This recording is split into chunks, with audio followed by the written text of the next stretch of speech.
Tu peux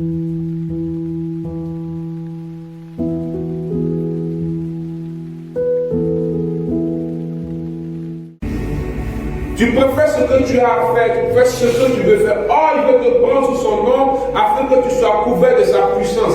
Car la puissance de Dieu enfante la vision. La puissance de Dieu enfante l'impossibilité. Quelqu'un me disait ce soir, on m'a dit de marcher avec le Saint-Esprit, mais chaque jour quand je m'en vais en clientèle, je l'appelle. Mais c'est dur, berger. Je dis oui, c'est dur. Tu n'as pas encore pris la puissance. Parce que Marie dit, comment ça va se faire? Je suis dans l'impossibilité, je n'ai jamais connu d'homme. L'ange lui dit, il faut que tu sois recouvert de la puissance pour pouvoir enfanter. Et parce que ce n'est pas de ton action que l'enfant va naître. L'enfant qui va naître sera saint et sera appelé fils du Très-Haut. Ce qui sortira de toi sera pur, sera sans chagrin et sera le témoignage de Jésus, et les gens vont glorifier Jésus parce que ça ne sera pas de ta force, de ta puissance.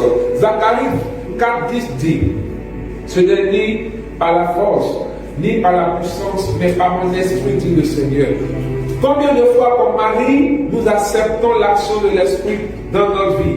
Combien de fois nous accordons du temps au Saint-Esprit?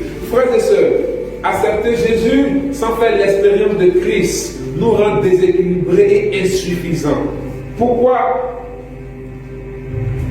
Dans le rite du baptême de l'Église, normalement, après qu'on t'ait dit « Je te baptise au nom du Père et du Fils et du Saint-Esprit », normalement le rite doit s'arrêter là.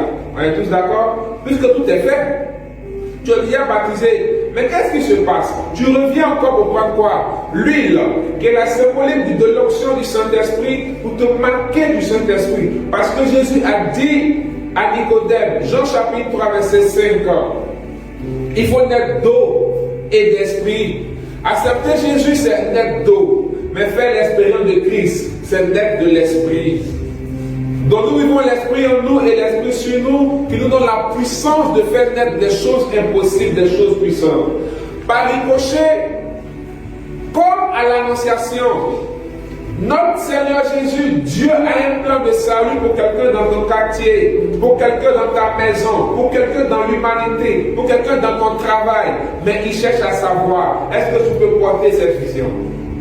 Est-ce que tu peux porter ce message de salut comme Marie? Parce que dans ce texte, il y a deux personnages, l'ange et Marie.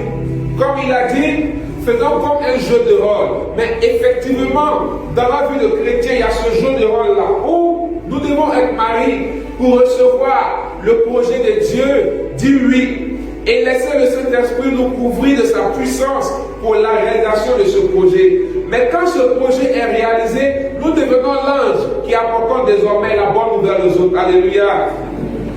Mais tant que tu n'es pas Marie, tu ne peux pas être un ange. Tant que tu n'es pas Marie, tu ne peux être un porteur de bonnes nouvelles. Tant que tu ne fais pas l'expérience que Marie a faite, le oui à Dieu, sans oui à Dieu, il n'y a pas de Saint-Esprit. C'est vrai que accepter Jésus sans faire l'expérience de Christ nous rend déséquilibrés et insuffisants. Mais sans l'acceptation de Jésus, il n'y a pas d'expérience de Christ. Alléluia. Tout est, c'est parce que Marie a dit oui, que l'Esprit est venu sur elle et elle a été couverte de la puissance.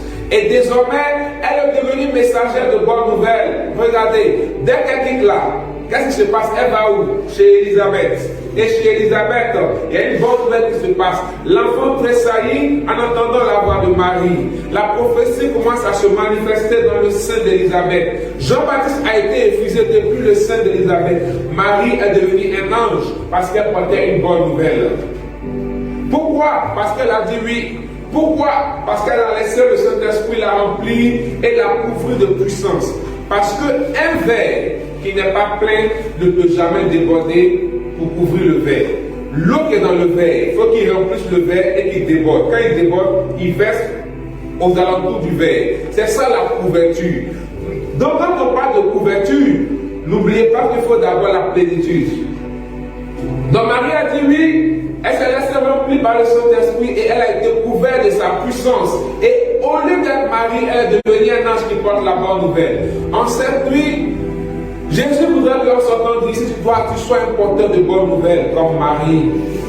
Tu sois un porteur de l'annonce du salut.